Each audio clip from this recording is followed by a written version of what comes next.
Hello and welcome back to Autistic After Hours. I'm your host Ashra, and today we're going to be talking about a little bit of an interesting topic. It is problems that I see within the autistic community, or things that I see as problematic in the autistic community. And before we get into the episode, quick reminder to follow Autistic After Hours on Instagram. I post original content on there every single week. Also, be sure to follow wherever you are listening right now, whether that's Spotify, Apple, or YouTube. And if you are on YouTube watching me, you might see Crosby popping in and out. He is sitting right next to the camera right now because he really wants to be a part of this episode, and I am not going to hold him back. So welcome, Crosby. The reason why I wanted to talk about this is specifically because I see a lot of comments on my videos on Instagram talking about things, making generalizations, saying really problematic things, and I honestly just want to clarify and make sure that none of you think that I agree with a lot of the things that people comment on my videos. And I also wanted to make this episode just to kind of reaffirm where I stand on certain things and make sure it's known where I stand, basically, the things that I believe in. And I also wanted to bring attention to some things that I think are problematic that maybe some of you don't know about, or maybe you have heard about these things, but you weren't sure what my take was, and you weren't sure what your own take was, and hearing my opinion maybe will open up some dialogue for you to explore these things further for yourself. I also want to say I'm not an expert, I'm not a professional, I am not a speaker of the entire community, and so these are really just my opinions, and you are allowed to disagree, and it is okay if you do. These are just my opinions, the things that I believe in, and that's all. The first thing that comes to mind for me as a problem within the autistic community is, maybe you can guess, but Aspie supremacy. And Aspie supremacy stems from the word Asperger's, which is an outdated term here in the US. Asperger's is not a diagnosis that is given out anymore. It would just be considered autism. But there are some countries that still use Asperger's, and Aspie supremacy is basically this idea that some autistic people believe in, which is that autistic people are somehow superior to non-autistic people. And I completely disagree with this, and I think it's extremely harmful and problematic. But I see it come up within the community in these little ways all of the time. And you hearing me talk about this right now, it might sound so silly, because it is so silly, but it is so real. And there are a lot of people that put out this belief, and it's very harmful. But here are some examples of how I see it come up. I see people comment on my videos sometimes, things like, oh, the world would be such a better place if everyone was autistic, or autistic people are actually the ones that are normal, not neurotypical people, or I would never want to be with a neurotypical person.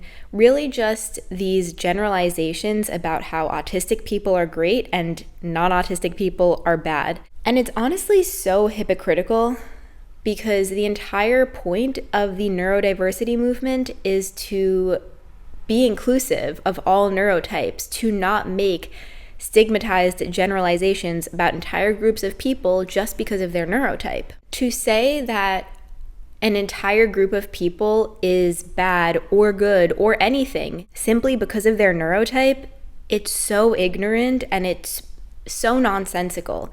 And again, it's the entire point of the neurodiversity movement, and it's so hypocritical, because part of why the double empathy problem exists, part of why there are so many autistic people on social media talking about their experiences, is because we're trying to combat this idea that we are all the same. We are not all the same. All autistic people are different, and we all deserve to be recognized for who we are as autistic people, but also just as people, regardless of our neurotype. And so to make generalized statements saying that all autistic people are good, or that you wish all people were autistic, or the world would be better if all people were autistic, it's rooted in this supremacist idea, and it's very harmful. And this leads to my next point, which is that I see so much villainization of neurotypical people, and it really upsets me when I see this, and I completely don't agree with it. I see a lot of people in my comments, and even anecdotally in talking to other autistic people, there are constantly these claims of saying that neurotypical people suck, that they are bad, that they are always unwilling to be accommodating, that they are always wrong, saying that neurotypicals are the problem, basically, in society. And this is so wrong. It is so wrong to say this.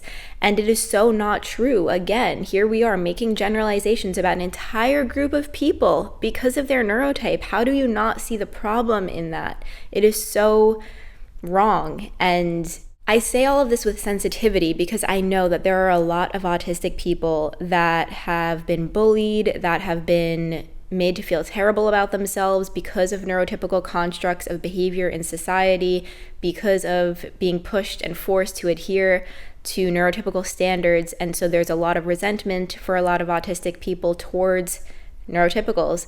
And I understand that, and at the same time, we have to fight against this feeling of wanting to completely categorize an entire group of people as bad because of their neurotype.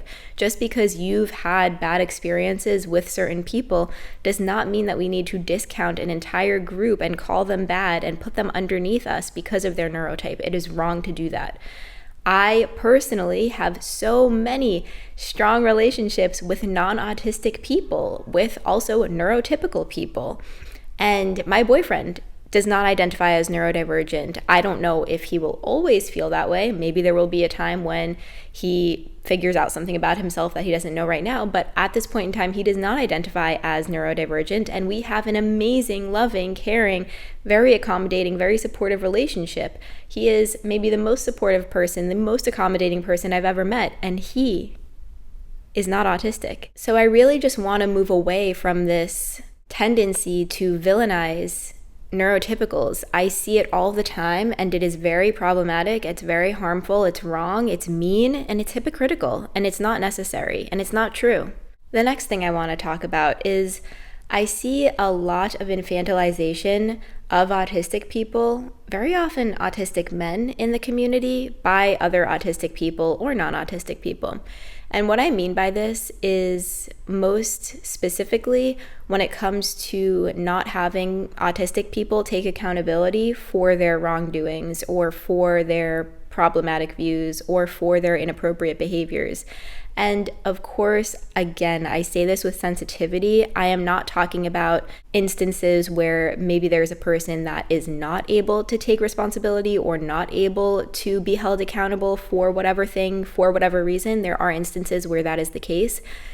But there are so many situations where a person, an autistic individual, is saying something inappropriate, and a person might create a boundary with them, and they are able to understand that information and they are able to learn from that information, yet people make excuses for them because they are autistic, and it's infantilizing. It's basically saying that because this person is autistic, we can't hold them accountable, or they shouldn't be able to take responsibility for their inappropriate behaviors, when in reality, this person is an adult and they are capable of taking responsibility and accountability, and they are able to recognize that their behaviors are a problem or inappropriate, and they are acting in this way because people are making excuses for them, allowing them to do this. That is where I see the problem, and I see it come up a lot. And it's very frustrating when I see this happen. I see it a lot also with autistic men being inappropriate towards other people in a sexual way, and they are basically let off the hook because they are autistic, and it's completely not necessary. They are adults, and if they are able to understand and able to learn, then they should be able to take responsibility and be held responsible for inappropriate behaviors. People should not be infantilized just because they are autistic. That is the main thing that I'm trying to say. The next thing that I see as a problem within the community is that the social media presence is very, very dominated by people like me, high masking, low support needs, white autistic individuals. And because of that, there is not that much representation for people who do not fit that criteria. And while it is important to hear from people like me, it is also important to hear from other individuals to create a diverse representation of autism. Yet because there are so many people like me, it's very heavily dominated by our voices. And I find that to be sad, really, because there are so many people, medium, higher support needs, autistic people, BIPOC autistic people who have very important information, very important experiences to share, things that we all can be learning from, things that are necessary to create a diverse representation of autism in media spaces. And because it is so dominated by people like me, it inadvertently silences others. And so I think it's important to take accountability for that, create space, highlight people that are not being picked up by the algorithm as much. And so I am going to actually put a bunch of recommended people to check out in the episode description. I'll put their handles if you want to check some people out. This leads to my next point, which is that I see a lot of, specifically again, low support needs, high masking, white autistic creators putting out really, really problematic and harmful information into social media. And you might have seen some of this yourself. I'm not going to name anyone specifically, and I actually do have some of these people blocked, but there are a lot of people putting out very harmful information, making very hot takes that are very inappropriate and very harmful on social media. And luckily there are people who call them out, but I just see a lot of people putting out really negative information, basically saying things like, the most recent thing I saw was this one creator said something like, economically, it's better for you to be manic pixie dream girl rather than be known as the autistic girl. And this is so harmful because it basically erases the entire point of what we're trying to do as a community, which is to normalize, neutralize the word autism and to make it so that when you tell someone you're autistic, it's not taken immediately as a bad thing or as thing that is going to hurt the company if you're like interviewing for a job or something, and rather just taking as a neutral piece of information about the person so that you know how to better work with them, whatever. But this creator made that point, and I've seen this creator make a bunch of other problematic claims as well that just really further stigmatize the community and further put us in a position of having to hide our autism or having to adjust ourselves to neurotypical constructs to better ourselves, when really what the entire point of the neurodiversity movement and the entire point that the community is working toward is to neutralize the word autism and to make it so that we can be outwardly, openly autistic without having to fear people disliking us because of that, or fear people holding it against us, or fear bias being put against us because of being autistic. And there's a creator that actually made a video directly explaining that, and I'm going to also link that below. The other problem that I have with the autistic community is that there seems to be this agreed upon notion that all autistic people get along, and that just because you're autistic, you will get along with other autistic people. And I've seen this show up in a lot of different ways. I've seen people just outrightly say it. I've also seen people on my videos, when I talk about my struggles with friendships, for example, people will comment, "You just need to find autistic friends." And that is not the case. I actually don't get along with a lot of autistic people, and I do get along with a lot of non-autistic people. My best friends, my partner, are all not autistic people. And in fact, when I've hung out with other autistic people, sometimes it's actually more difficult, and there are a lot of different reasons for this. And I'm not really going to get into that. I can do a whole other episode on that. But the main point is that to homogenize an entire group of people is problematic. It is, again, moving against the entire point of the neurodiversity movement, which is to not stigmatize, to not homogenize, to not generalize based on neurotype. So you saying that, oh, if you're autistic and you don't have friends, just find other autistic people to be friends with, you are homogenizing us. You are saying that literally just because we share a neurotype, we will get along. You are saying that we are somehow similar, somehow going to be able to communicate better, somehow going to have the same interests just because we're autistic. And that completely removes the uniqueness and the difference in personalities that exist between people naturally. Just because people have the same neurotype does not mean that they are the same or that they will get along. And again, this further pushes that infantilization, further pushes that supremacist notion of saying that all autistic people are good. All autistic people don't do anything wrong. all autistic people are just and fair human beings, when that is not the case. And we should be holding autistic people accountable for their bad actions, even if they're autistic. Just because you're autistic does not immediately mean that you should not be held accountable. Just because you're autistic does not immediately mean that you are a good person, that you make good decisions, that you are to be trusted. And so all of these things really feed into each other.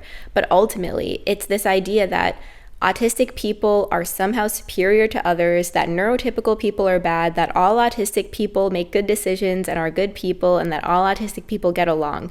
I see these things in the community all the time. I see people make these comments all the time. And I think a lot of times they're making it in a jokingly way. They're not meaning to be taken serious.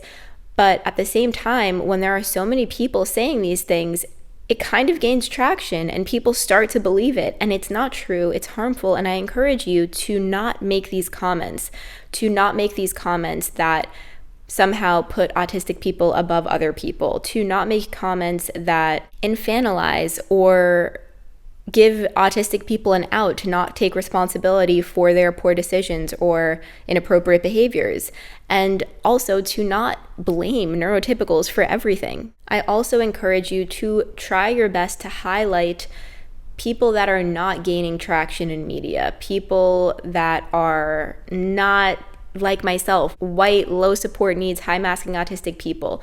We have so much representation in media right now. I encourage you to highlight and uplift other people who also have equally important messages and are not gaining as much traction. And again, I will put a bunch of creators in the episode description for you to check out.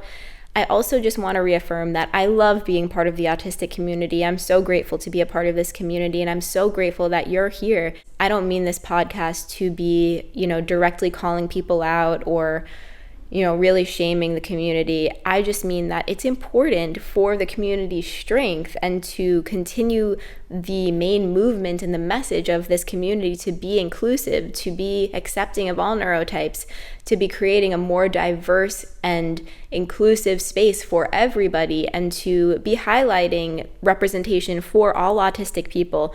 It is important to call these things out and to name them and to actually open up conversations and to say where you're seeing problems, because that helps us grow as a community. And so that's the main point of this podcast. I am interested in hearing if you disagree, other things maybe that you've seen as problematic, and also please link any creators that you suggest people check out, because it's great to always be learning about new people and to expand representation. So thank you so much for being here. As always, remember, autistic adults exist. We deserve awareness, support, community, and acceptance, and I'm so grateful that you're here, and I'll talk to you again soon. Bye.